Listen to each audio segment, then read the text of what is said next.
Chapter 18.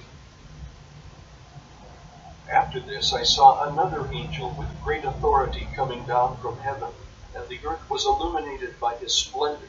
He cried in a mighty voice, "It has fallen! Babylon the Great has fallen!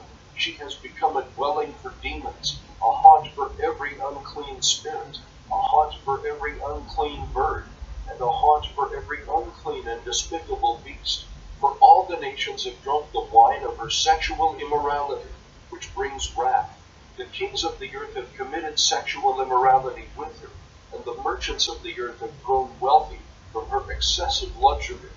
Then I heard another voice from heaven, "Come out of her, my people, so that you will not share in her sins, or receive any of her plagues, for her sins are piled up to heaven, and God has remembered her crimes. Pay her back the way she also paid, and double it according to her works. In the cup in which she mix a double portion for her. As much as she glorified herself and lived luxuriously, give her that much torment and grief. For she says in her heart, I sit as a queen, I am not a widow, I will never see grief. For this reason her plagues will come in one day, death and grief and famine. She will be burned up with fire, because the Lord God who judges her is mighty. The kings of the earth who have committed sexual immorality and lived luxuriously with her will weep and mourn over her when they see the smoke of her burning. They will stand far off in fear of her torment, saying, Woe, woe, the great city, Babylon, the mighty city, for in a single hour your judgment has come.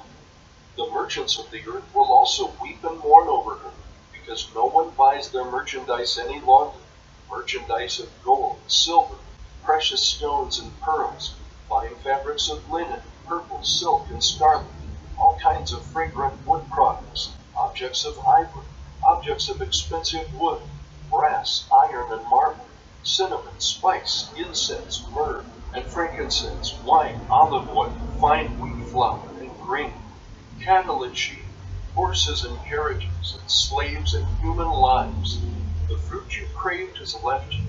All your splendid and glamorous things are gone. They will never find them again. The merchants of these things who became rich from her will stand far off in fear of her torment, weeping and mourning, saying, Woe, woe, the great city, dressed in fine linen, purple and scarlet, adorned with gold, precious stones, and pearls, for in a single hour such fabulous wealth was destroyed. Every shipmaster, seafarer, and the sailors, and all who do business by sea stood far off, as they watched the smoke from her burning and kept crying out, Who is like the great city? They threw dust on their heads and kept crying out, weeping and mourning. Woe, woe, the great city, where all those who have ships on the sea became rich from her wealth, for in a single hour she was destroyed.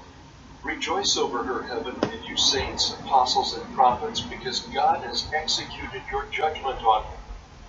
Then a mighty angel picked up a stone like a large millstone and threw it into the sea, saying, In this way Babylon the great city will be thrown down violently, never be found again. The sound of harpists, musicians, flutists, and trumpeters will never be heard in you again. No craftsman of any trade will ever be found in you again. The sound of a mill will never be heard in you again. The light of a lamp will never shine in you again. And the voice of a groom and bride will never be heard in you again. All this will happen because your merchants were the nobility of the earth, because all the nations were deceived by your sorcery. And the blood of prophets and saints and of all those slaughtered on earth was found in you.